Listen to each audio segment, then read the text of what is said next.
खुश आमदीद। आज हम बात करने वाले हैं मादे की दो सबसे बुनियादी हालतों की, यानी ठोस और माया। ये वो हालतें हैं जिनसे हमारी पूरी दुनिया बनी है। सोचें, हमारे बनाए हुए बड़े बड़े शहरों से लेकर हमारे अपने जिस्मों में बहते हुए खून तक।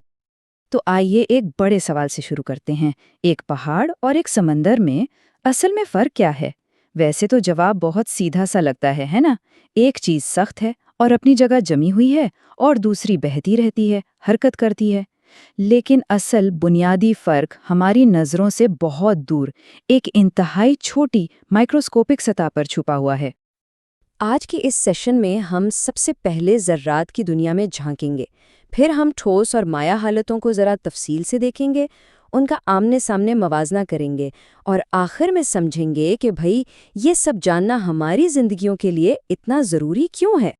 अच्छा, तो चले फिर इसमें गहराई में उतरते हैं।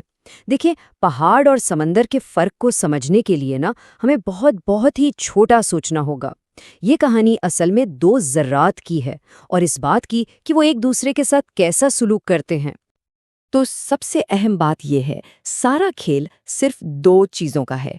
एक तो तवानाई, यानी ज़र्रात में हरकत कितनी है, और दूसरी तरतीब, कि वो एक दूसरे के साथ जुड़े कैसे हुए हैं। बस ये दो बातें याद रखें, क्योंकि आगे की हर चीज़ की बुनियाद यही है। अब बात करते हैं ठोस हालत की। ज़रा तसव्वुर करें कि ज़र्रात एक बहुत ही मुनज़्ज़म, एक फ़ौजी दस्ते की तरह मजबूती से जुड़ी हुई फॉर्मेशन में खड़े हैं। बस यही है ठोस की दुनिया, नज़्म ज़ब्त और एक पक्की साख्त की। अगर हम साइंसी ज़बान में बात करें तो ठोस का मतलब है कि उसके ज़र्रात एक मजबूत जाल में एक दूसरे के साथ जकड़े हुए हैं, और इसी वजह से उसकी शेप और उसका हुजम यानी साइज बदलता नहीं है, वो अपनी जगह पर टिका रहता है। इसे समझने का एक बहुत ही दिलचस्प तरीका है।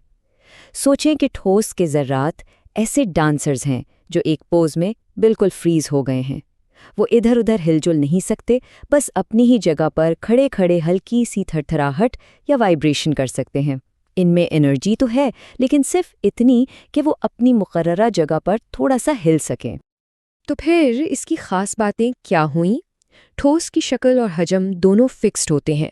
वो आमतौर पर काफ़ी घने होते हैं, क्योंकि ज़रात एक दूसरे से बिल्कुल चिपके हुए होते हैं, और जैसा हमने देखा, इनके ज़रात सिर्फ वाइब्रेट करते हैं। और एक दिलचस्प बात यह है कि ये ज़रात एक बेहतरीन तरतीब में जुड़े हो सकते हैं, जिसे क्रिस्टलाइन कहते हैं, जैसे कि एक हीरा, या फिर ये बिल्कुल बेतरतीब भी हो सकते हैं, जिसे एमॉर्फिस कहते हैं, जैसा कि शीशा होता है। चलें, अब माया हालत की तरफ बढ़ते हैं और देखते हैं कि ये ठोस से कैसे अलग है। अगर ठोस एक मुनज़्ज़म फ़ौजी दस्ता था, तो माया समझें एक भीड़ भरे कमरे की तरह है, जहाँ हर कोई हरकत में है। यहाँ आज़ादी ही आज़ादी है। तो माया क्या है? ये वो हालत है जहाँ ज़र्रात हैं तो एक दूसरे के करीब ही, लेकिन उनमें इतनी एनर्जी है कि वो एक दूसरे के पास से फिसल कर स्लाइड करके गुजर सकें। और यही वजह है कि माया का हुजम तो उतना ही रहता है, लेकिन उसकी अपनी कोई शक्ल नहीं होती।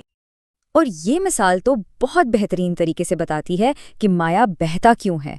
ठोस के वो जमे हुए डांसर्स के बरक्स, माया के ज़रात एक भीड़ में नाचते हुए डांसर्स की तरह हैं। वो एक दूसरे के आसपास घूम सकते हैं, फिसल सकते हैं, और अपनी पोजीशन बदल सकते हैं। इसीलिए तो माया जिस भी बर्तन में डालो उसी की शक्ल इख्तियार कर लेता है। तो माया की खसूसियात क्या हैं? इनकी शक्ल बदलती रहती है, हुज्म फिक्स्ड होता है, वो आमतौर पर ठोस से कम घने होते हैं, इनके ज़र्रात आज़ादाना तौर पर एक दूसरे के पास से गुजरते हैं, और एक बहुत ही दिलचस्प चीज़ है सरफेस टेंशन। इसका मतलब ये है कि माए की सतह पर मौजूद ज़र्रात एक दूसरे को अंदर की तरफ खींचते हैं, जिससे सतह पर एक तरह की ना नज़र आने वाली झिल्ली बन जाती है। अरे, इसी वजह से तो पानी के कतरे गोल होते हैं। तो अब वक्त आ गया है इन दोनों को आमने सामने लाने का। इस हिस्से में हम ठोस और माया के दरमियान जो भी बड़े बड़े फर्क हैं, उन्हें एक एक करके वाज़े तौर पर देखेंगे। आइए अब इन सबको एक साथ देखते हैं। तरतीब की बात करें तो ठोस के ज़र्रात बहुत मुनज़्ज़म हैं, जबकि माए के बेतरतीब। हरकत कैसी है? ठोस के ज़र्रात सिर्फ अपनी जगह पर थिरथिराते हैं, जबकि माए के ज़र्रात एक दूसरे के पास से फिसल जाते हैं। तवानाई ठोस में कम होती है और माए में दरमियानी। शक्ल ٹھوس کی اپنی شکل ہوتی ہے، مائع کی کوئی اپنی شکل نہیں ہوتی، اور حجم دونوں کا ہی مقرر ہوتا ہے۔ تو ٹھیک ہے، ہم نے ذرات کی اس چھوٹی سی دنیا کو تو سمجھ لیا، لیکن اس کا ہماری بڑی دنیا سے کیا لینا دینا؟ آخر یہ جاننا اتنا ضروری کیوں ہے؟ اس کی اہمیت بہت بہت زیادہ ہے۔ دیکھیں، ٹھوس کی خصوصیات جیسے ان کی مضبوطی اور مقررہ شکل ہمیں پل، اونچی عمارتیں اور ہر طرح کی ٹیکنالوجی بنانے میں مدد دیتی ہیں، اور دوسری طرف مائع کی بہنے کی صلاحیت، وہ تو زندگی کے لیے ہی ضروری ہے، چاہے ہمارے جسم میں خون کی گردش ہو یا زمین پر سمندروں کا بہاؤ۔ آخر میں اس پوری بحث کا خلاصہ اس ایک بہت ہی سادہ سی بات میں کیا جا سکتا ہے۔ ایک ٹھوس اور ایک مائع کے بیچ اصل فرق صرف اتنا ہے کہ اس کے ایٹم کتنی زیادہ حرکت کر رہے ہیں۔ سارا کھیل توانائی اور حرکت کا ہی ہے۔ اور اب ایک سوال سوچنے کے لیے چھوڑے جاتے ہیں، اگر فرق صرف ذرات کی توانائی کا ہی ہے تو پھر ٹھوس اور مائع کے درمیان اور کیا کچھ چھپا ہو سکتا ہے؟ شیشے، جیل یا لیکوڈ کرسٹلز جیسی عجیب اور دلچسپ حالتیں بھی تو ہیں جو ہمیں یاد دلاتی ہیں کہ مادے کی یہ دنیا ہماری سوچ سے کہیں زیادہ وسیع اور حیرت انگیز ہے۔